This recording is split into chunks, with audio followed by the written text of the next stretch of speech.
in the blue corner, champion pizza maker 2010. Welcome, Theo. Thank you very much.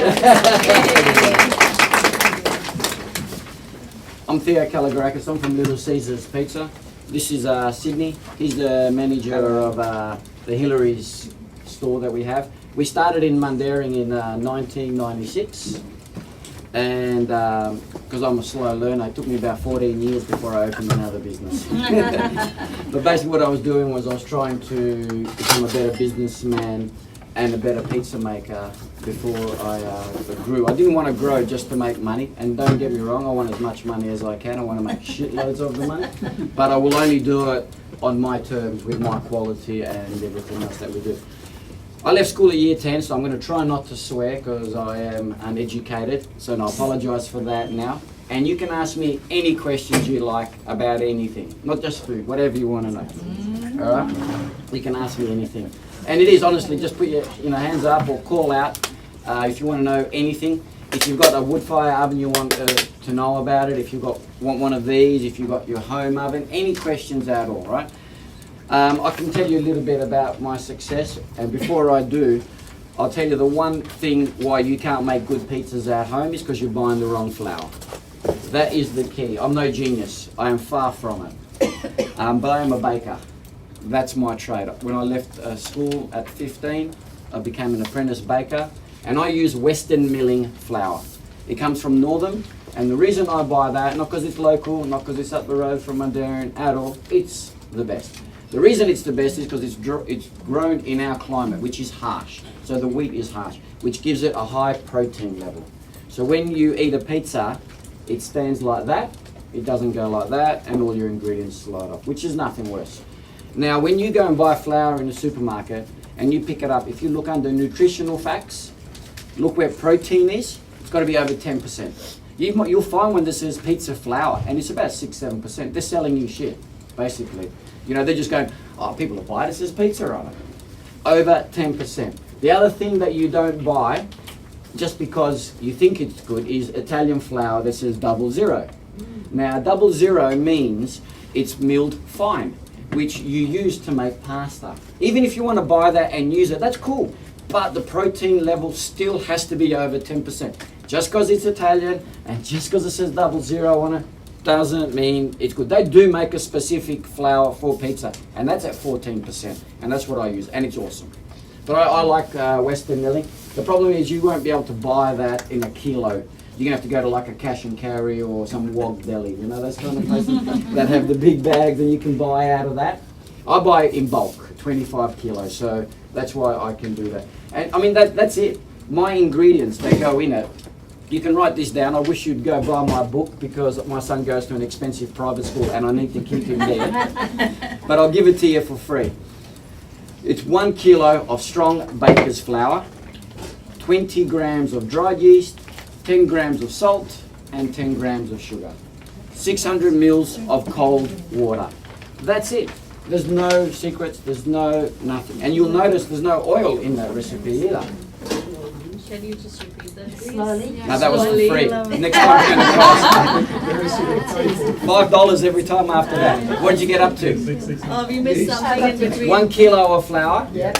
strong baker's flour, 20 grams of dried yeast, 10 of salt and 10 of sugar. Now, sorry, I'm just getting hot. The salt and the sugar is only there to feed the yeast. That's all it does. It's to start the fermentation process. It's not there to make it sweet. It's not there to make it savoury. It just starts. Yeast works two ways. You add water to it and it starts to activate. So you roll your dough out, you get it ready. We, in the shops, because we make hundreds, we put them in the fridge, rolled out flat. The fridge stops them from moving. When you put it into the oven, it re-kicks and you get that second kick. And that's the fermentation. Now, being a baker and being old, I'm 47, I was lucky that I actually started in the baking game when we used fresh yeast. And it was readily available and the factory was in Subiaco. And we used to go to Pinnacles to buy our fresh yeast. Fresh yeast works totally different. You can't even find it anywhere these days. It's hard to buy. You got to put that into warm water, break it down, and that's what activates it. Now, if I'm using 20 grams of dried yeast in that recipe, if you want to use fresh yeast, you've got to double it. You need 40 grams. Fresh yeast is a living thing. It will give you inconsistencies. You cannot expect it to be consistent at all. Where dried yeast is the same day in and day out. And that's what we try to have, the same pizza day in, day out. Does it make a difference in pizza? Not one bit. Not one bit. If you're going to make bread, use fresh yeast, because that's about the bread, the way the bread's going to taste, the fermentation of the bread. Because you let it rise, you knock it down, you mold it, you let it rise. That's what gives bread its beautiful flavour and its taste and things like that. It's really a different thing. So do you need fresh yeast for pizza? No. Dried yeast is not. Because it's actually about the toppings. That's what it's about. The base is that important that you don't notice it when you eat it. It's like when you build a house, you put the foundations down, then you put your walls up. If the foundations are no good, the walls are going to fall down. But you don't notice the floor when you're on it. When you're eating a pizza, you always go, oh, how nice are the ingredients, this and that. When it's a bad base, the first thing you notice is how bad is that base. So that's how important the base is.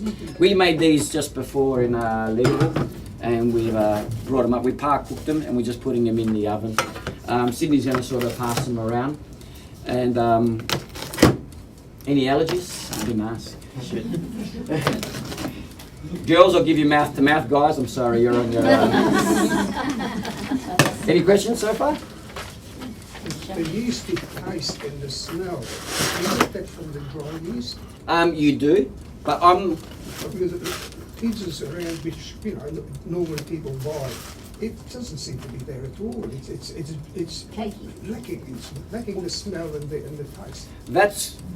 And no disrespect to any other pizza makers out there, but I'm going to bag them anyway. They don't care about the dough. They really don't care. And that's how many times have I gone into a pizza store, even a restaurant that's got a wood fire oven, and you'll see that they're going to, someone's ordered a pizza and they just grab a dough ball from underneath there and they roll it out and they throw it in the oven, and it's average. They don't care. Our dough, we start at 6 in the morning. It's the fermentation. And it's not the ingredients, honestly, it's the process that makes it what it is. And they're not allowing it to ferment. If you've got a dough ball at home that you've made and you've rolled that out and you've put your ingredients on it, don't put it straight in the oven. Let it rise. Let the yeast start to activate again. Because you've rolled that out and you've been working it. So it's sort of dead.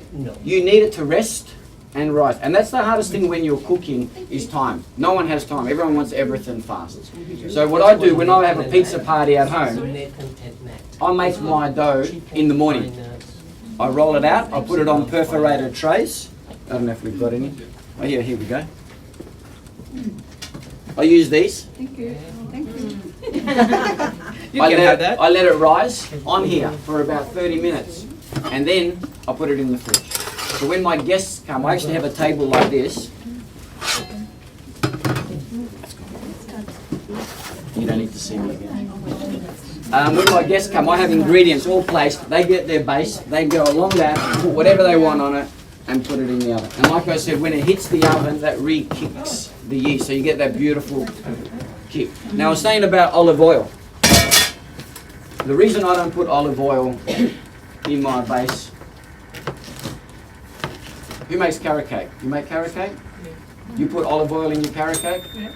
No. You don't? No. What do you put in? Okay, peanut oil. What do you put peanut oil in it for? Because it's, I don't know, it's lighter. Nah, it keeps it moist. Well, same thing. You put butter in it, it's heavier.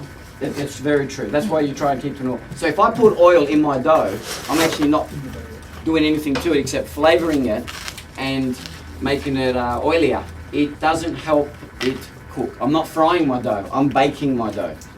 So that's why by eliminating that, I'm eliminating it from having a specific kind of taste. I mean, unless you want it to taste like that. This one that we're serving out has got no oil in it. And you can actually see underneath that, see how there's no oil at all? Because there's no oil in the dough. Now the cheese we use, it comes from Caboolture in Queensland, and it's a stretch curd mozzarella, and it's low fat. Now I don't buy that because it's low fat. I buy it because you get that real nice kind of string effect to it. And being low fat, what you taste actually the ingredients. Okay, It's not greasy. You're gonna get full from eating pizza, not just from eating cheese and the dough that sits in your stomach. Does that make sense? Yeah? That's what I'm trying to achieve. I am all about the ingredients that go on the pizza. Now I'm Greek and I'm married to an Italian. My brother's married an Aussie girl. We accept her, you know, she's part of the family. And my brother-in-law is Anglo-Indian. So we are United Nations. Right. He's not my brother-in-law. We are United Nations, but that's what Australia is. And I honestly, I travel the world a lot. I'm very lucky that my work sends me around the world. And I go to America a lot, and they do the best and the worst of everything. But when you eat, like, say, Chinese over there, it's sort of a westernized Chinese. When you eat Thai, it's westernized. We don't accept that in Australia. We want Thai food. So, authentic, we really do. That's because we're such a great multicultural country that we demand that. So when I open my pizza store, I go, you know what, my name's not Gino, and I'm not that tall and that wide, so I'm not even going to do Italian style pizza, because you know what, I'm not Italian. I'm not even going to pretend to be Italian. I really believe our pizzas are contemporary. It is what we are today. So when I do a sarde pizza, I actually have lemongrass and coriander and cashews in there all. I try and stick to what I've learned from that culture on the pizza. So I'm not trying to disrespect pizza, I'm not trying to do anything else. It is just an extension of who I am, where I live, and what I do. And if you're going to make pizza at home, the best thing for you to do is make what you know, what you feel comfortable with. When you've actually learnt a little bit more, then you can experiment. But don't have a dinner party, invite people over and cook something you've never cooked before. They're not your guinea pigs. You know, they're your guests. Invite them over, cook something that you know, and you'll find when you cook something you know for them, you actually enjoy the night better. When you're actually cooking something you've never cooked before, you don't know what it's going to taste like, and you're always under pressure because you've got to try and perform for them on the day. It's a different kind of thing. People think pizza's easy, and like most things that seem easy, it's hard to make it easy. And the rule with pizza is less is more. You don't need a lot of ingredients, you just need quality ingredients on it. So if you have 2 or 3 ingredients and they're good ingredients, that's what you're going to enjoy, those few ingredients that's on it. We've really tried to do something different in our pizzerias, where if you go to a nice restaurant or a good cafe, the food goes to a pass, and you see the chef looks at it, wipes the plate, finishes and sends it out. We do that with our pizzas. We cook our pizzas, they go to a pass, and we'll put lemon on it, parsley, shaved Parmesan cheese, pine nuts. So we're giving it layers, textures. You got a hot pizza with melting Parmesan on top. Parmesan's a good example. Everyone thinks that Parmesan cheese stinks and it's like old socks. And if you cook it, it does. So what we do is, once that pizza comes out, which is hot, we're going to put it on top. So the heat of that pizza just slowly melts it. It doesn't cook it. When you cook it, all the oil comes out of it, and that's where you get the smell. By putting it on top just at the end, you get that nutty flavour. That Parmesan cheese has been aged for 24 months. I mean, it's sensational. So you don't need to cook it and ruin it. You just need to. So that's where it's really important to layer things on your pizza. And the way you put your ingredients on a pizza is very important. I always put the raw stuff, tomatoes, onions, capsicum, on top. Semi-sun-dried tomatoes go under the cheese. You've got to protect them because they can overcook and they become burnt pieces of charcoal. So the way and the reason I have my tomatoes and all that on top, because that's where you get the most heat from the top. So that's where they need to be cooked. Where if I've got like a prosciutto, or I've got, like that one there's a Jane's Addiction, there's prawns, prosciutto and the cream sauce, and we're going to squeeze lemon on it. I've got the prawns under the prosciutto, so the prosciutto is protecting it from overcooking. Because there's nothing worse than when you get a really tough kind of prawn. Now that's 2 ingredients, prawns and prosciutto on it. But when you eat that, you just go, wow, how simple. And the lemon is there, the acidness cuts through the creaminess. So that's where you get that other kind of texture. It's all wanky, you know, does that make sense? But it's important, it really is. That's what makes the experience. And I can make the best pizzas ever, but it's got to do with the whole thing. Like, I'll make pizzas, you'll come to my restaurant, you'll sit down, you're with good company, you'll enjoy the night, you'll walk away and go, how good was that night? Pizza's only a part of it. It's the people you're with or your friends that come around that make the experience. That's what it's about. I'm trying to create experience. If I do my part and you've got your part covered, it's a great night. And that's what you actually want to remember. It's like when you hear a song and it reminds you of a girl that dumped you or a road trip that you were on. That's what food does. It's a memory. Like I'll eat something like, I didn't grow up eating Vegemite, okay? But I remember eating my first beetroot salad roll, and to today, when I eat that beetroot, I love it. I've never eaten beetroot like that before. When I eat that takes me back to primary school.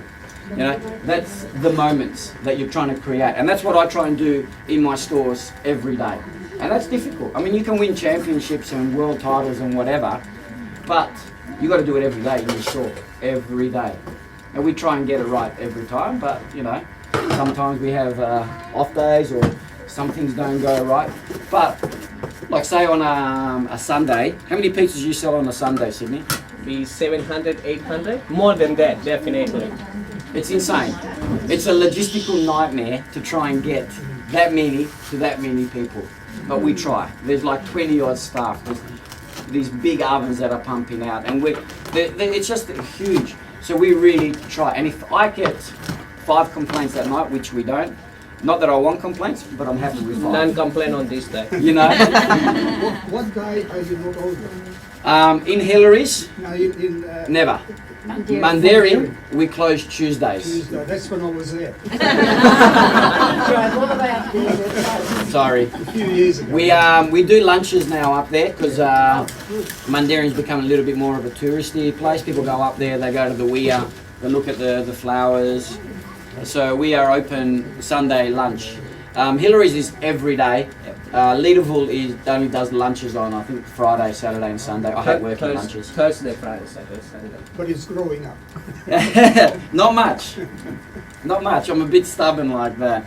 I want to control what we do. I don't want to become a franchise. I own it all, and I know we've got 120 staff. I know everybody, and I love going to work. The day I'll go to work just for the sake of making money will the day I'll stop. I'm not into it. I'm actually into success. I want to be able to say that, you know, we've had a good Sunday and we sold 600 pizzas and we had no complaints. That to me is a success. You know, and that's what I try and strive to do. I've been doing this now 18 years, and I only feel like I'm just starting. I really do. I'm just learning. I told you I'm a slow learner. I'm only starting to learn what I can do. And this was my first cookbook that came out. And it's funny that I end up in libraries, because at school I never read a book in my life.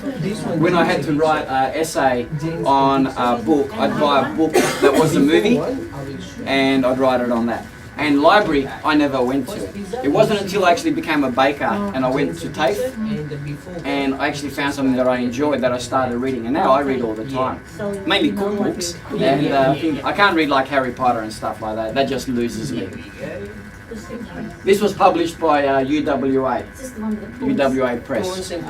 They came to me because they only sort of do stories about WA people, or if it's got to do with technical things. And they said, have you ever thought of writing a book? I go, well, yeah, I have. They didn't realise that I never had a computer. I wrote everything by hand. I don't use full stops, commas, or nothing. It's just like that. And so I went down there and I saw it and they read it and they go, we need someone else to read this and rewrite it. But I explained to them, I've got a computer now and I do use it, but I still actually write everything by hand, because when I'm coming up with pizza ideas or I've been writing about a story, the process from here to here is quite easy and it flows. When I type, there's no creativity there, so I can't write. This was their biggest selling book in 85 years of history, and it's not because I wrote it, it's because it's got great pictures in it. No, not just of me. I'm trying to find one without me. See, like that. You know, that tells you everything. You know, that's that beautiful stretch of the cheese. There's the fresh parsley on it, and that's a quattro formaggi, 4 cheeses. That's it. Really, really simple pizza. We have a sauce on the base. We put our mozzarella, bit of feta and ricotta, cook it. Comes out, cut it, fresh parsley, shaved parmesan. So simple, so simple. Do you have a preference of how can you roll out your... I do. That dough, that's the one you're looking at now. That's a 10-inch pizza. That's a 200-gram dough ball. And that there gives you not a thin or a thick. That's like a medium. So there's enough body there to hold. That's my favourite thing. I do really thin, and I do thicker as well. But for me, small pizzas are easy to eat. They're less sloppy while you're eating it. And I just find that you can make 3 or 4 different varieties and people can enjoy it. Big pizzas may look great, but the bigger the slice, the more surface area, the sloppier it becomes. So 200-gram dough ball, that recipe that I gave out, you'll actually make 8 pizzas out of 1 kilo, that size. And a kilo of flour does not cost a lot of money. And if you stuff up the dough, you're better off throwing it out and starting again than trying to save it. The difference between baking and being like making cakes is that's a science. When you cook a stew or something, you can taste it and go, I need salt, and you can add those in. You can't do that with baking. You have to be exactly where it is, or else it won't work. And we put, like I said in the recipe, cold water. If you've got like a KitchenAid or a Kenwood mixer, you use your dough hook in your bowl, add your water first. And then your flour, then your yeast, salt, and your sugar. And as your hook goes around, slowly the flour gets incorporated into the water, and then it picks up and it goes. If you put the flour on the bottom and the water on top, that flour sits there. And if ever you've seen, there'll always be floury bits on the end. You haven't incorporated. So has your yeast, salt, and sugar mixed through? You don't know. Did by hand. Regular flour, how much water? For 1 kilo of flour, I put 600 mils of cold water.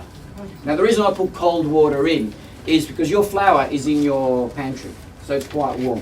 You're going to put it in a mixer or you're going to mix it by hand, so there's more friction. If I keep using hot and I put hot water in or warm water into that dough, mix it and roll it out, do you ever have those pizzas with those big bubbles on them? Yeah. They're hot spots. So by putting cold water in and using warm flour and mixing it and all that, you'll end up with a dough temperature that's sort of room temperature. That's what you're after. If your dough is hot, you're going to get those bubbles. That's hot spots. How long does it take to prove that amount of dough? Okay, so you've mixed your dough. You take it out of your mixer or by hand, put it straight on the bench, cut it up, 1 kilo into 8 pieces, make it round, roll it out straight away, put it on your tray, let it rest for 30 minutes. Where when you make bread, you mix it and you cover it. You let it double in size, you knock it back. And if ever you've knocked it back, you get that yeast smell, and then you shape it. Now all that yeast that's gone is good for bread because it flavours the bread. But with pizza, I'm actually trying to capture that in the dough. See when you're eating the dough how light it is, how crispy it is? That's because the air is still in it. So that's why I don't knock it back. I roll it out and I let it rest round. So when it rises, it's captured all that yeast and the fermentation. I was just going to ask, when I've made pizzas before, it says the yeast, you put more water into the yeast? So you're saying you just put it all into the bowl? Sometimes you'll find things, recipes, that have been said forever. So no one changes. Yeah. And someone will just put it in for the sake of putting it in. And it's exactly the example of fresh yeast opposed to instant yeast. People still go, you've got instant yeast, add it to warm water and mix it. That's a crock of shit. I can tell you honestly, it's rubbish. Fresh yeast, 100%. You've got to add it into warm water, you've got to break it down and it starts to bubble. The dried yeast, cold water, warm water, does exactly the same thing. It's made for us to use really easily. It's an amazing product. I love it. I really do. But I'll tell you, if I'm making bread, I will hunt down fresh yeast and I will make it with fresh yeast. That's because I'm after that different flavour. It's like adding oil, like I was saying, in a dough. They just said that forever, so they all keep doing it. You know, and I don't see many pizza recipes, doughs, that have got no oil in. I think I'm about the only one who does it. And I think out of everyone who does it, I'm the only baker. And I think that's what makes me different. Being a baker, that actually, the most thing that I care about is the dough. And that recipe that I gave you, which is so simple, that took me 9 months to perfect before I even sold one pizza, because it's about the dough. Is it okay to freeze uncooked dough? Absolutely. But would you let it rise first? No. Where's it? He's got a tea towel here. Let's say you've made you've got your dough, you've molded it up. Before you let it, so you put it, before you do anything, mold it up into a round ball. Put it in Glad wrap, loose, really loose. Put it in the freezer, because 8 dough balls you may not need 8. You may only eat 1, so you can freeze the rest. Leave it in there for about 30 minutes, because it's still moving. After 30 minutes, it'll stop. Bring it out, throw that out, and then wrap it up twice. And with a permanent marker, write the date on it. You got 3 months from when you made that to when you can use it. And all you got to do is pull it out of the freezer, put it on the bench, let it come to room temperature, and roll out. There's nothing wrong with freezing as well. Nothing wrong with it at all. And not everyone wants 8 pizzas, you know. But you can live on your own. Yeah, well, exactly. And that saves you having to make them every single time. My son, who's 14, last year he loved me. This year I'm not cool anymore, so he doesn't love me as much. But last year I was the greatest. He brings his friends around to our house, and we've got a pool, so they come in the summer for a swim. I'll make them 6-7 pizzas, and I'll put them in the fridge ready to go. So what they do is, because they're outside and they won't come in, or my wife won't let them in because they'll wet the house. All they do is put it in here, turn the timer on, then they jump back in the pool, and when this bell goes off, they come out and they eat pizza. At least I know the pizza they've eaten is fresh. They like ham and pineapple. That's nothing wrong with that, but I'm going to give them ham off the bone, and I'm going to have fresh pineapple that I've cut up. So it doesn't matter that it's ham and pineapple, it's good ham pineapple. The ingredients are important. The most fattiest things on a pizza are the processed meats. Your pepperonis, you know, your the ham, the bacon, if you're buying all that other processed ones, you know. Chicken, nothing wrong with chicken. Prawns, nothing wrong with prawns. The fresh vegetables you're putting on. So if you've got a good dough and good cheese and those, what's bad about it? It's just been given a bad rap that it is takeaway fast food. I guarantee you come and order a pizza at our place, you'll be waiting 30 minutes. There's nothing fast about it at all. You know? Because it takes me 5-10 minutes to make it. It takes 10 minutes to bake it. It doesn't go in the oven for 3 minutes, 4 minutes. It's got to bake. The one thing you've got to remember when you cook anything at home, time cooks and temperature colours. So what that means is, if I'm putting my pizza in, I've got a lot of ingredients, I need to cook it for 10 minutes. So I've got to lower the temperature. If I have a high temperature, it's going to cook too fast. It may look cooked. If ever you've cooked a pizza at home and it looks cooked on the bottom, cooked on top, but when you take it out and you sort of drag the ingredients, it's raw underneath. We call that a gum line. That's because it's cooked too fast. Now, most times at home, the reason that's happened is because you got your fan on. Turn your fan off. When I bake at home, I crank my oven about 220 degrees, no fan. I want a solid heat. The fan rotates air around, and it's great because it does a really good job of spreading the heat around, but actually cooks things too fast for a pizza anyway. So I turn my fan off, slide it in. If you've got one of those stones and a tile and you like to use that, you know you've got to preheat them. You've got to put that in the oven and sort of slide your pizza onto it. Don't put your pizza on it cold and put it in the oven. I've got every oven you want to talk about. You want a wood? Is that you? All right. Have you got one of these? Or something like this? Or a cutting board? No. All right. Got a wooden board though. You turn your oven on, because it takes 20 minutes to get hot. Put your tile in there, leave it in there, all right? Get a board like this. You need semolina. Semolina, sort of like polenta, really fine. Put it on your board. Then put your dough on it, put your ingredients on it, a whole lot. Now the semolina will act like ball bearings. So then you open the oven door and slide it in and it'll come off. If you put flour on your dough, on your board, it actually gets absorbed into the dough because it's the moisture of it. Semolina doesn't do it. Slide it on there and you'll see it go because of the heat of the tile. All right? So it was worth coming now. It was. You learned one thing. I'm happy I can go and talk one thing. I thought that tile was useless. No, no, it's not.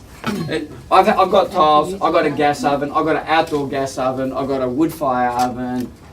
I've got them all. I've got every single oven that you've ever used. And do I have a preference? Yeah, I like gas. It's easier. Yeah, I've got an oven that I can ring my wife up and she presses the button and goes tick tick, starts. The key to all ovens, wood fire, gas, electric, is heating it up. You buy a wood fire oven and you ring any wood fire oven guy tomorrow and they'll go, I want to get one built, and ask them, how long does it take to get hot? Oh, 30 minutes. They're lying. They're lying. It takes 2 hours. It really, really does. What is the best? Is there a good Jarrah, but it's got to be dry wood. Now, I live out in the hills in Darlington Way because that's where the first shop was. Now, for us, dry wood is when a tree's fallen down and we've split it. We don't actually just store it in a dry area. We actually leave it out in the weather for about nearly a year, and the rain wets it. And what happens is you'll see all that sap that comes out of wood. That's what we're actually drying it from. That sap burns, and that's what gives you the smokiness and doesn't burn properly. Once that's out, then we store it in a dry area. That's the kind of wood you're after, a dried Jarrah. It's sensational. There's nothing wrong with wood fire ovens. I've got one of them. They're a pain in the ass to use, that's all. You've really got to know how to use them. That's okay, that's fine. Light the fire, let it get really hot, 2 hours. Don't forget, you're not cooking with the fire, you're cooking on bricks. So once that gets really hot, then you can actually, have no fire and just cook on the stones. My uncle Caesar, who's 84, the shop's named after him, he lives in a little part of Italy called Balcata. He's only been in Australia 40 years, speaks hardly no English, but he went up to Newman, worked for Poon Brothers, so a whole bunch of Italians and Yugoslavs, he learned nothing, only how to count dollars. He taught me one thing, because he's got one built in his backyard. And you've got your wood fire oven like this, right? And usually you start your fire in the middle. Once your oven's hot, you push it to the side, and then you can start cooking. The first few pizzas you'll put in, you'll notice they cook in 3 minutes, 4 minutes, consistently.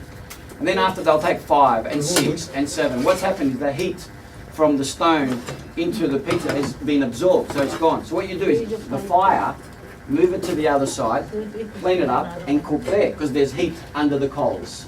And once that's gone a bit longer, do the same thing, move it to the back, and then cook over here. Really simple, simple things like that. And being a pastry chef, baker, I like a certain style of knife, and that feels comfortable in my hand. And other chefs like other knives. It's the same with the oven. I've got no preference, I use what I'm comfortable with, and that's what you need to do. Cook with what you're comfortable with. With electric oven, then you've got to get 220. 220. And with a towel that has, it's a. If you've got a tile, you can use those trays. But you need a towel that's not got a finish on it, like a. Unglazed. Yeah. But you can use floor tiles. I've used floor tiles. No dramas at all. They crack after a while. So I get another one. Turn it upside down. Yeah. Those grooves and all that, there's nothing wrong with that. So I need to get mine as brown enough. And I've got a cooker, but not one of yours, one of the original ones. Oh, the red one? It burns on the top. Yeah. It doesn't cook underneath. Now this is going to be the sales pitch why you should buy my oven. You don't need to buy it, you've got a normal oven, right? This here, the only benefit this has, apart from, so different from your home oven, is that it's got no preheating. You can put your pizza in a cold oven and it's ready in 10 minutes. The bad thing is it only cooks one at a time. But that's not a bad thing. What we do is we have it sit in our outdoor alfresco area, and we'll have friends around, and we'll put one in. When it comes out, we'll cut it, we'll put another one in there, we have a few drinks and pick. And we sit there for hours and hours and eat. That's the way we do it. I had one of those original ovens, and when you close it, you couldn't see your pizza. So every time you opened it to have a look at it, you lost your heat. So being a guy, I needed to look at things. I put a window on mine, so I can see it. And the safety feature that I did was, that bell, when that goes off, it actually stops cooking. So if I've put a pizza in and I forgot about it and I've walked away, it turns off. It's not going to burn the pizza or my house. But like I said, you don't need to buy that. It'd be great if you do, but you don't have to. Normal ovens at home are good enough. They really are. You want to use a tile, that's great. If you don't want to use a tile, use the tray. So you can have it a little bit raw and this warm it up and this. Yeah, absolutely. So you can pre-cook all of them, and when you're ready, just put them in 3 minutes. All you want it to do, like say you're using those trays, you just want it to come off the tray. Once it's off the tray, you're ready. Take it, take it out, and when you're ready, put it back in. Put it in the fridge. How much they sell for? $39, $140. Now, sorry to backtrack. When you say cold water with your yeast, now is that like fridge water? No, or from the just tap. From the tap. Now, yes, good question actually. So this is where you can tell I don't know what I'm doing. In the weather today, we use straight out of the tap. In the summer, we have a big chiller and we chill our water. And even when it's really hot, when it's 40 degrees, we put ice in the water because when we mix a dough and it's that hot, it just flies. So we've got to slow it down as much as we can, and we use ice water. It's that important. When it's 40 degrees every day for 30 days, our dough, I honestly think, and this is out of my control, and I don't know why, our dough is better in the winter than it is in the summer because the fermentation process is more natural. It just slowly gets bigger and bigger. Where in the summer, we're always trying to slow it down, so it's speeding up. I don't know, since we've started, I think our doughs are better in the winter. Maybe that's just me, the way I think, but that's the way I honestly feel. Where's the best place to put your dough once you've kneaded it and all that to make it rise? Would you put it on a warm plate? If you want it straight away, Yeah. but I wouldn't put it anywhere. I actually, once I've rolled the dough out on a tray, I don't even cover it. A lot of people say cover it and let it double in size. When I've rolled my dough out to this size, can you see how there's a lip on it? Yeah. If I cover it, then it's going to start to rise and it's going to start to go over the sides. If you put it on there and let it rise without a cover, it forms a skin, and as it rises, this sort of curls up. And that's how you end up with that beautiful crust on the outside, It's going to roll. And that's your lip.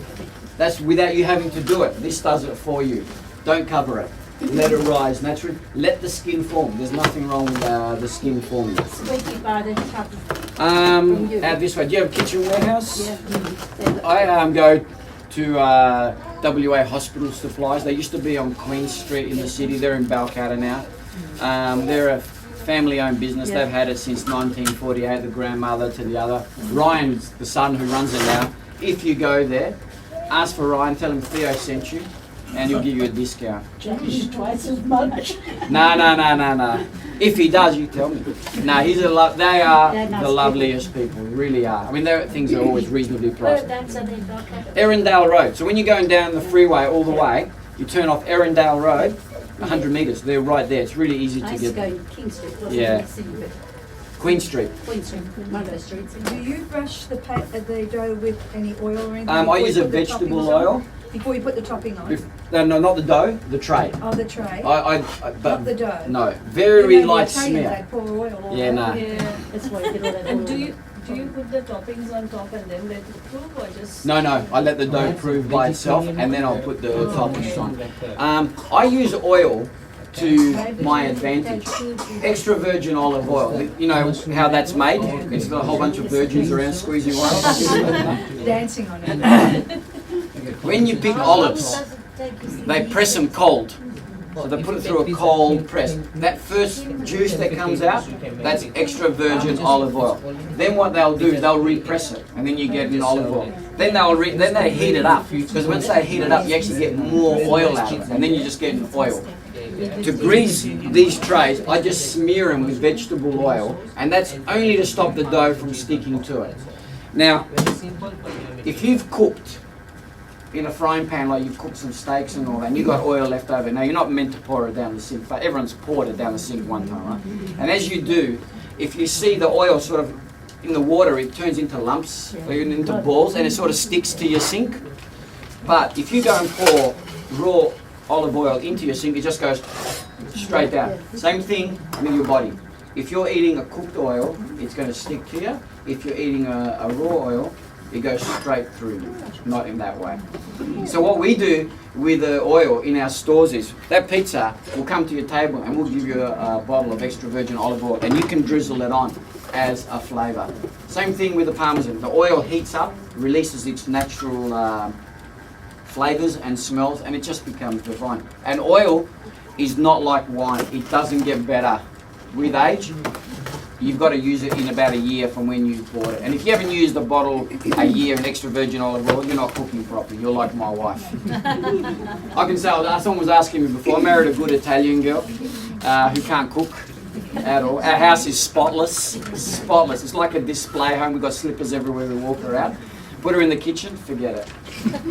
She's not here, so I can say that. She can cook, she's just got no interest in it. Got a good cook.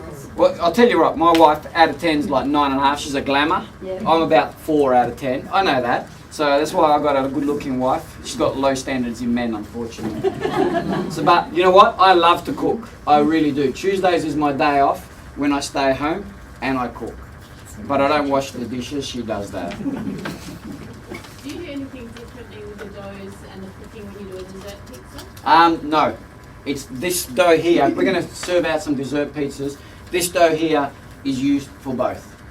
That's why it's a neutral flavoured dough. There's not too much salt, not too much sugar. It is very neutral.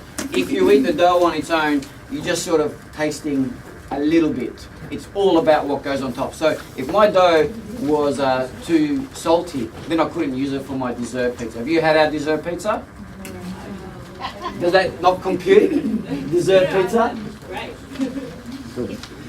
If you cook a pizza from the start in your cooker, will it cook as well as the oven and then? Oh, absolutely, yeah. 10 minutes, Yeah. done. The inside it rotates. Yeah. If you want to have, No, the one I've got it doesn't, but I just wondered. Yeah. Because I don't use it because it doesn't. nah, I had one of those too, Yeah. and it worked okay, but not This is more great. interesting. Yeah, you can't see it, but the pizza rotates, and that gives you an even cook. The elements are at the back. Yeah, yeah. The reason this works so good is because the elements are very close to your pizza. That's why you don't need to preheat it, and that's why it cooks in 10 minutes every time. With the other one, every time you open it, you lose your heat. That's right. Then you've got to turn it because it's burning on one side. And the element is sort of like my head. There's more hair on the outside than in the middle, and it doesn't cook the middle of it properly. That's right. You know? But I've got a new oven and I haven't stick cooked with enough. that. I haven't cooked a pizza in the oven yet, but it'd be better to get something like this that I wouldn't be experimenting with my oven. There's all buttons where the press and fans come on. You can select your temperature with this. Or No, this is set at 200 degrees.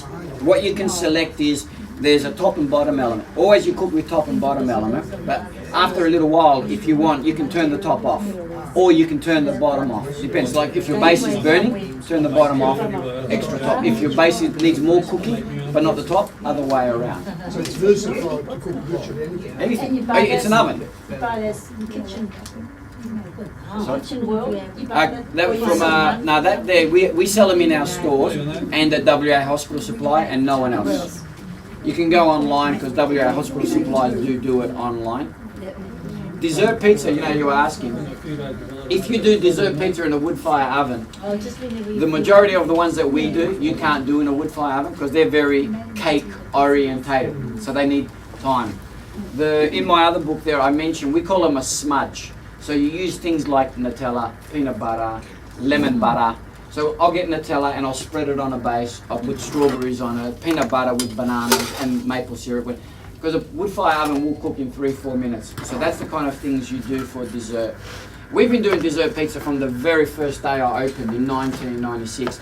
No one bought it because everyone thought it was a novelty. But being a pastry chef, baker, it was just normal to me.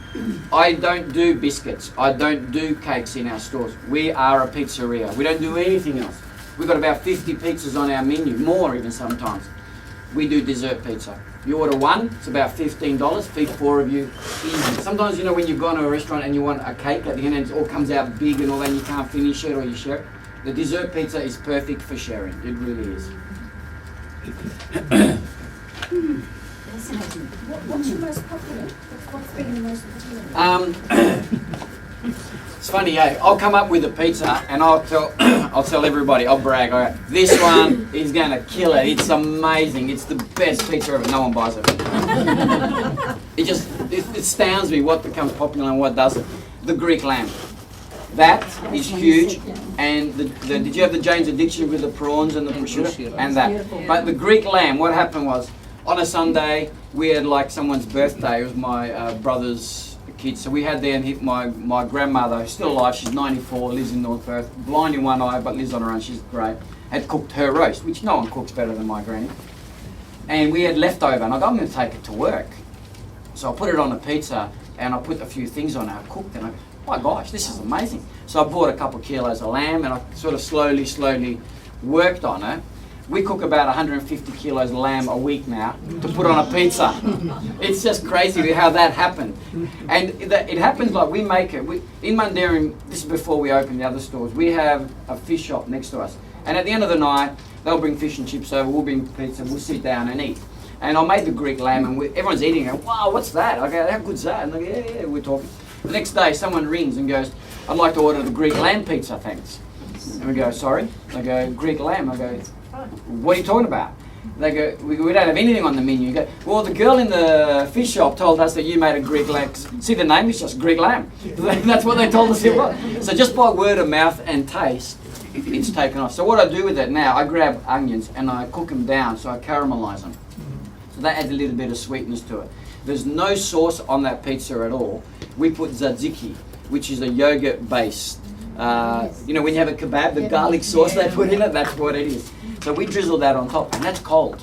So you've got a hot pizza with a cold sauce on top. And that's the kind of combinations. Then the lemon squeezed on top that really make it interesting to eat and sensational. The dessert pizza, the most popular one, is the mud honey. That's 100 to 1 we sell compared to the others. And that was because that sort of won an award from the time when I was travelling.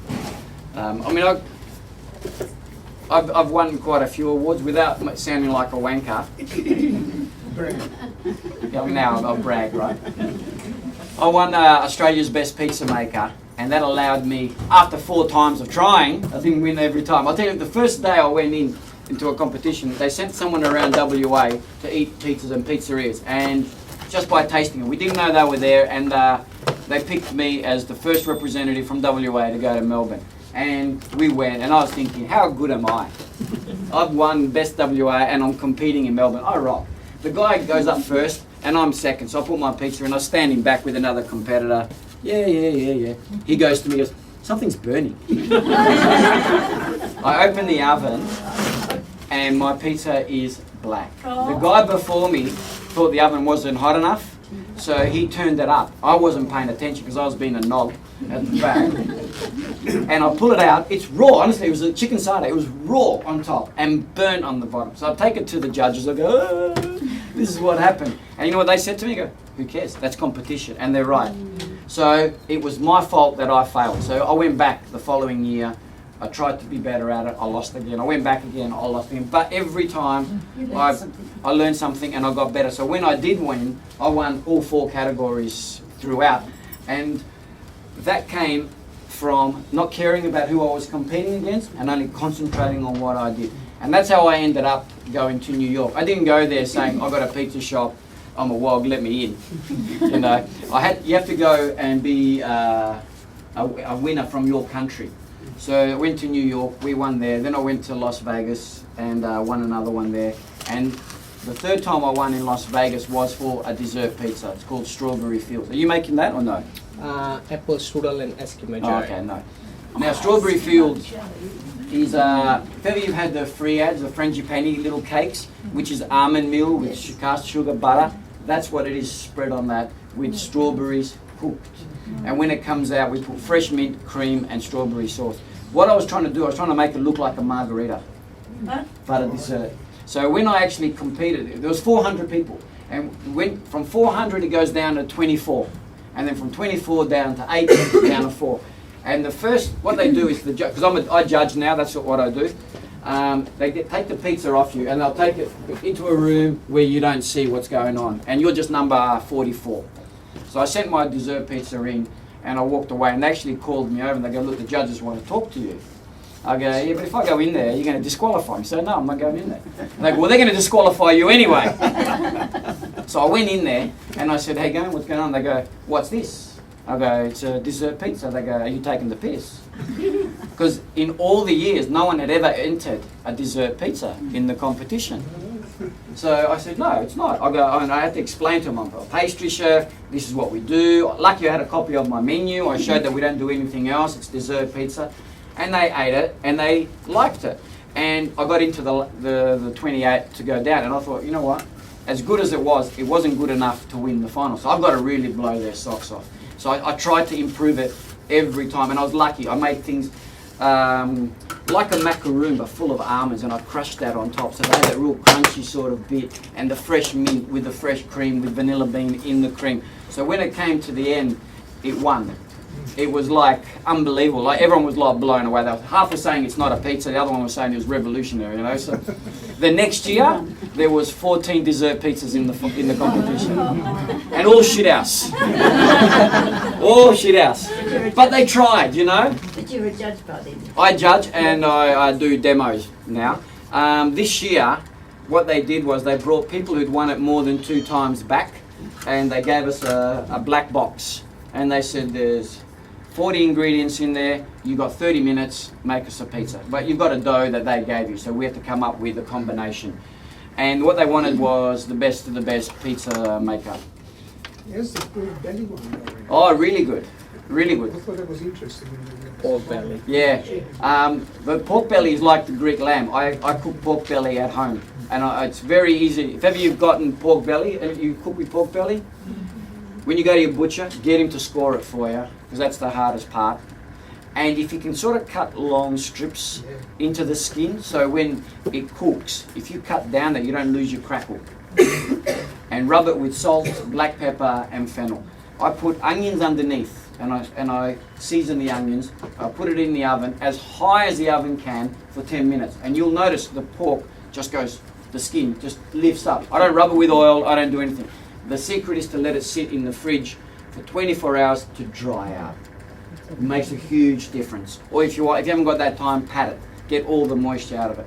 Once that 10 minutes has gone past, lower it to 170, cook it for 1 hour. After 1 hour, put about half a bottle of wine into the onions, because the onions will burn, and cook it for another hour. And then your pork belly, you slide it, cut it like that. So you put your base, you put cheese, the onions, and the pork belly, and if she doesn't love you by then, kick her out. That pizza is sensational. That's at this time, I go through phases. What's my favourite? At the moment, that's my favourite one. With all the good tasting. It's all there, and it's really simple, and it's just a cooking process that you've got to go through. But you can make that pork belly just to eat for yourself, and whatever's left over, make pizza on it the next time. And how do you cook the lamb? How do you cook the lamb? The lamb, I get a joint like that, big one, and I get a real small knife and I stab it. Yep. And I got fresh garlic cloves, and I actually put it into the holes. And then I put rosemary into those holes, and then I rub it with salt and pepper, and I put it on a bed of potatoes, and I cook it really slowly for hours. That's apple strudel. Yeah. Sweet one. Did you want to ask? Oh yeah, what's the most unusually read? I've made every mistake there is, and I honestly have. Apple strudel pizza. Rice. I'm an Indian. I know. Custard, banana, and Like I will eat something, and I actually was eating, like I'll eat oysters, oyster Kilpatrick, and I go, I've got to get that flavour on a pizza, and I have. I was having a red chicken curry, and I go, this is sensational, I've got to get this on a pizza. So I made it, and I put rice on the pizza like an idiot, and it was disgusting, it was unedible. And it took me a while to realise that it was the starch. So then I remade it without the rice, and the flavours were there. So now when we make it, we put chicken that we've marinated in paprika. We make a nice red curry sauce. We have sweet potato and onion, and then we put the curry sauce on it. That's got coconut milk in it as well, with no rice, and it's great. So the weirdest pizza I ever ate was in Jakarta in Indonesia. They pretty much made a dessert pizza with everything that they had, and so they had a normal base. They put sauce on it, tomato sauce, cheese, then they put kiwi fruit, mandarins, and apple, and cooked it. And they called that a dessert pizza because they'd heard of dessert pizza, just didn't know how to execute a dessert pizza. Hilarious. The other thing that, I used to work in a pizza place back in the 60s. We had the fruit salad pizza. Put the fruit salad on, put the sugar on top, cook it. Wow. Serve that with a bit of ice cream. And I like canned fruit salad. yeah, I like it. it. Wasn't very fancy. No, I want to try that. Was that in Perth? Yeah. Whereabouts? Pizza. Was that on Murray High Street? Street, top of High Street, across the road from Melbourne Park. Oh, yeah. People's Pizza. Very first. That was one of the We first said, ones. throw them in the window, Yeah. chuck in the air and spread them out of hand. We didn't roll them. Nah. Well, that's... Today, if you go to a pizza store that's throwing them in the air, they're only doing that to show you how great they are. Because most people use a rolling pin or a machine. But when you didn't have a rolling pin, it's actually the same process. You press it out, and as you throw it up, you'll see it actually goes up big, and when it comes back, it relaxes. So every time you're throwing it up, it's getting bigger and bigger and bigger. Yeah. We might club up the road, but we wouldn't built up after checking. You do well? Obviously, you weren't married then.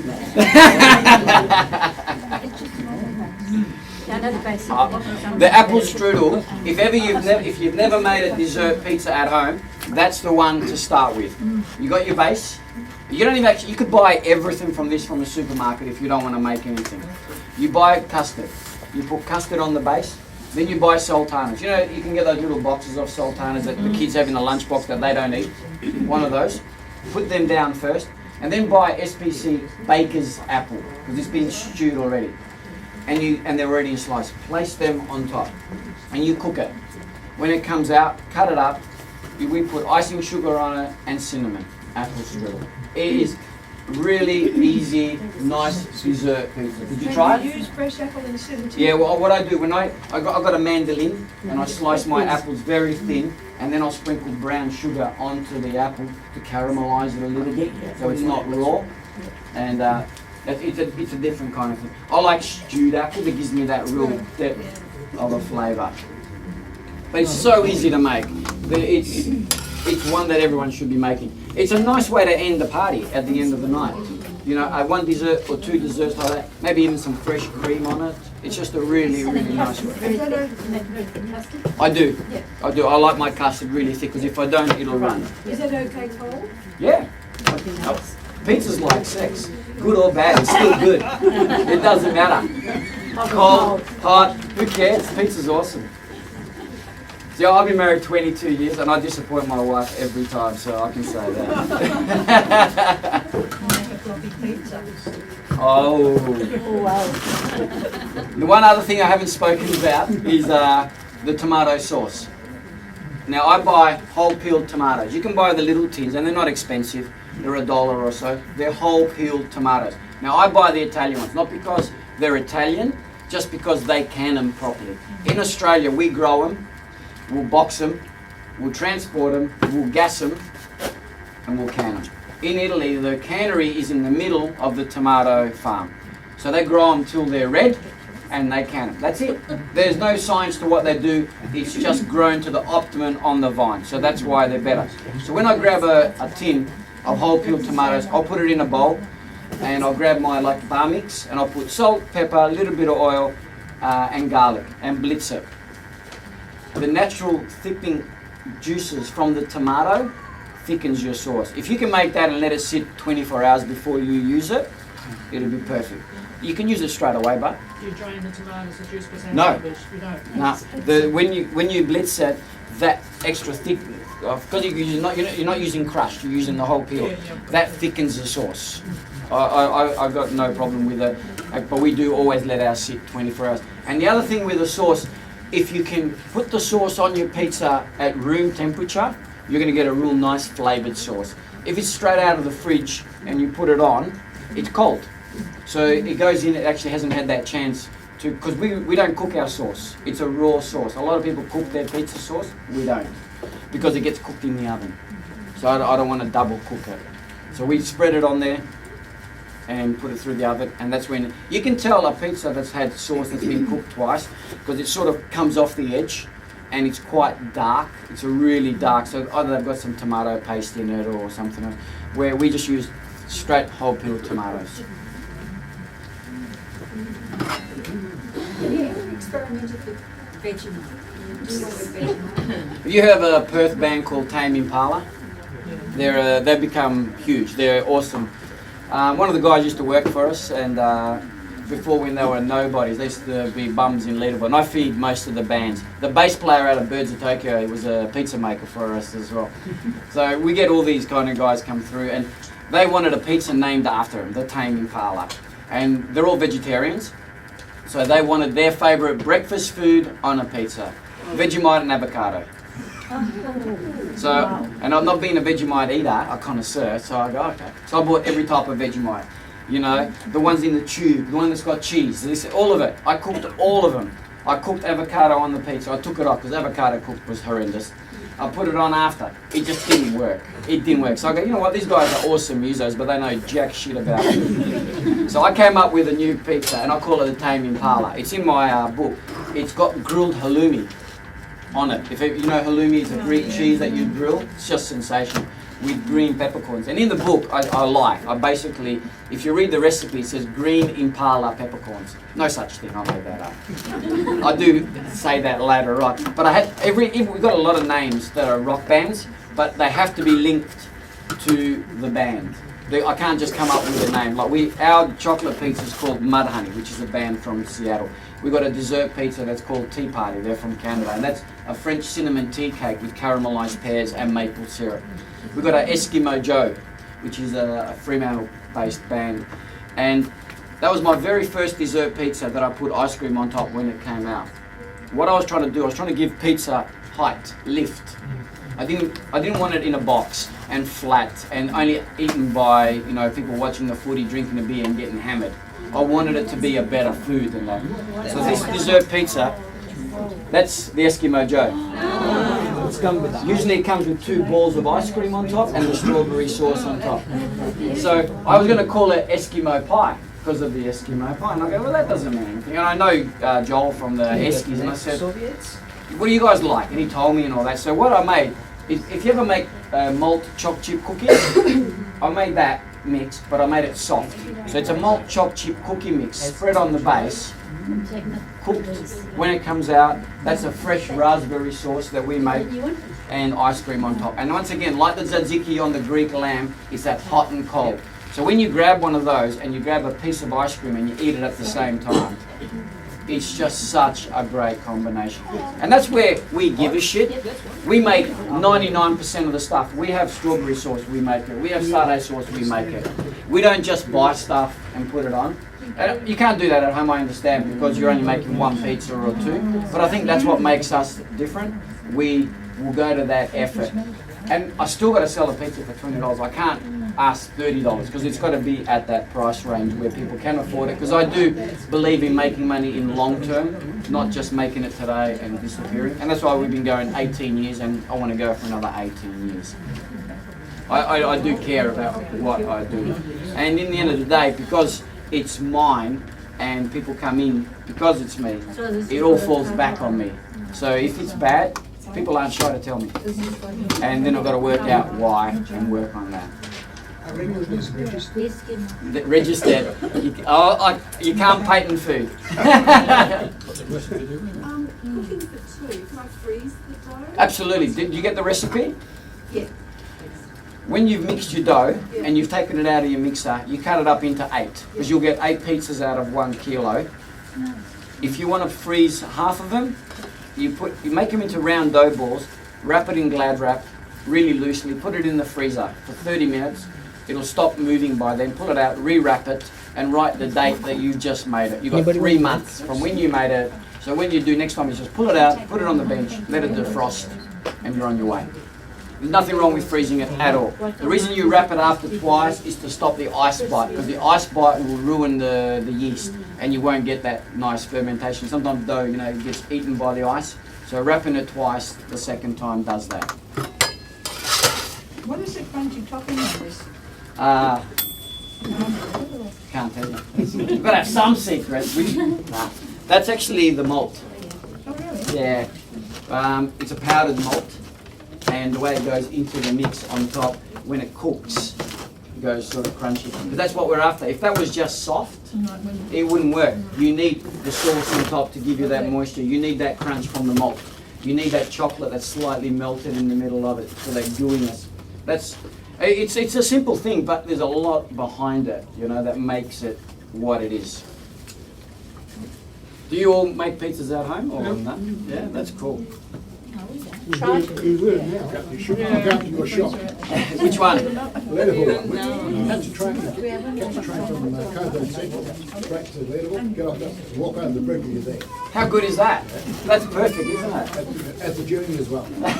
I usually work in Leadable on Thursdays and Sundays. I try and do 2 nights in each shop, and Tuesday nights is the only night that I sort of stay home. Thursday night's a nice weekend. Do you? Up my sail, Yeah, please. If any of you come into Leadable and you see me, or if you go to Hillary's and you see Sydney, if you mention that you saw us here, Sydney will give you a free dessert pizza. Definitely.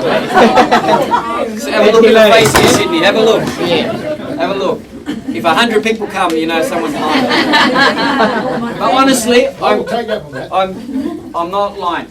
We like interaction. Like I work, when you come, I actually don't manage the shops. I'm a worker. I make pizzas. That's what I do. I've got a manager in each store. I've got a 2IC in each store. I love making pizzas. That's my job. So if you come, please say hello, you know. I'd love to. We look after you guys. When are you opening one down this way? I don't know. Soon. It's too far to go. Yeah, it is. And I do need, if I'm going to open another one, it will be this side of the river. Yeah. I don't want to ruin my quality, so because 3 shops, it's hard. I'm not saying it's easy. It's hard work trying to be consistent. When I'm feeling happy that we've got that close, then I would look at a site down this Well, way. you can raise some more sons. Nah, I'm too old for that now. I wouldn't go to Fremantle. I know everyone goes go to Freo, go to Freo. I'd rather come to the burbs somewhere, you know. You come to Cockburn. Somewhere else, you know, like I've got the one on the water, which is Hillary's, and that's a tourist destination. I've got the one in the hills, that's you know, the hills, and it's beautiful out there. And I've got one in the city. So I want something, if I'm going to open another one, to be different again. Going to Fremantle is just going to be like going to Hillary's. It's about who's coming to it. And we are a family place. You know, you can still come there with couples and have a date and all that. But it's a nice, casual atmosphere. You know, and that's what I want to keep. I don't want to lose that. I don't want it to become anything else apart from that, you know. Can you drink wine there? We're BYO. You bring anything you want, and we don't charge corkage at all. I think that's a crock of shit that people charge that. I really do. And I don't charge it at all. You bring what you want, and that way you're actually just paying for your food. So you've bought a clean skin, or you've bought some beers that you like, you've enjoyed, and you've walked out with not spending a lot because you've bought your liquor from somewhere else at a reasonable price too. If I was licensed, it'd be a different story, but I'm not. I'm only BYO, and you can bring what you want. I don't believe in that. I don't know. I know there's places that do cakeage now. Yeah, that's ridiculous. Cakeage. If you bring a cake, It's like $8 to serve you. $2.50 a person. $2.50. you know those people $8. just to serve you plus that on. Yeah.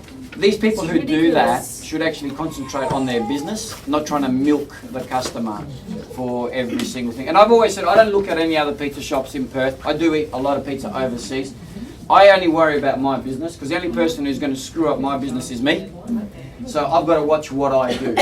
And a lot of people watch other people and they do things to do that or this or that. And I don't see how you can survive in the hospitality industry because it's a hard job. It really is. It's very unsocial. I'm really quite lucky sometimes because my wife gets invited to a lot of events on Saturday and I can't go. Wedding? Oh, don't worry, she's been married twice. We'll go to the next one. I honestly love working. And I met my wife when I was 18 and I was a baker then, and I said to her, look, I work at nights, and providing I stay working at nights, we're going to have a great relationship because I still love it. And today I still work at nights and I love it. And that's what makes me go to work. When you only had the one shop at Mundaring, I lived in Shelley, Oh, and I okay. was worried about getting a pizza and getting it home cold. And you said that you could always ring and tell you, and you wouldn't quite. We part cook it. And the bucket. I was very, yeah. very impressed. And because well, A lot of pre-cooked pizzas will dry out. Yeah. So if we cook it for you, and we sort of usually sometimes give you a bit of cooking instructions, Yeah. then when you get home, you just turn your oven on, and you're actually not heating it up, you're cooking it. Yep. So you'll end up with the same experience as you would in... I did not want to open another store. I was really happy with one store in Mundaring. I did not... If ever you've seen Mundaring, it's a shithole of 60 square metres. It's tiny. You won't see it. Nothing. Right? But I had so many complaints from the locals and the Shire with too many people in the shop. Because we used to have, you know, and if you notice, people on the footpath, 200 people outside, it was insane. Couldn't get a parking. You couldn't do anything. And I understand people complaining, so they sort of forced my hand. I actually had a Shire meeting, and I don't know what these guys are like down here, but we had a Shire meeting, and they basically told me I need to move out of Mundaring. And I've been here, living up here 20 years, and I have my business for 14 years, and you're telling me to go. I'm Greek, I'm stubborn, I'm not going anywhere. You were doing too well. That was basically it. So what I did, this is how I don't work that well, I'm a bit, you know, slow. I'm going to open another shop, and I'll try and take the traffic away from Mundaring. So I opened Leederville, and Leederville's another small little shop. So I had the same problems there. Because I honestly, I did not want to open and become that. So when I opened Hillary's, I go, you know what, this one's got to be big. So, because we don't take bookings in those stores. If you go to Hillary's, we take bookings and we can look after you. And that's what that store is for, to give that service. Leederville is a different kind of an area. It is the city. It gets busy from like early. Families come, and at night, it turns into a night. You can come at 10 o'clock at night. You can buy a book, a record, clothes, pizza. It's just a great, funky kind of area. Mundaring, it's families. We eat it from 4 o'clock, 8 o'clock it's dead. You know, it's a real family orientated people, and I love that up there. Mundaring is home. When I come up with new ideas, I can't do it in the other stores. I actually can only do it in Mundaring. I think that's just me feeling more comfortable. So I'll go in there on a Monday at 9 o'clock in the morning with a whole bunch of ingredients and cook and play.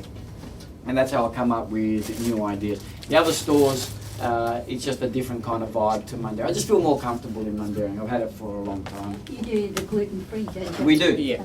Do you have a separate kitchen oven? It's totally separate. You need, if anyone's a celiac from gluten, you actually need a different cutter because you can have cross-contamination. We make them in a separate room. If you're ever going to make gluten-free for anyone, I use gluten-free flour from Bodie's in Fremantle.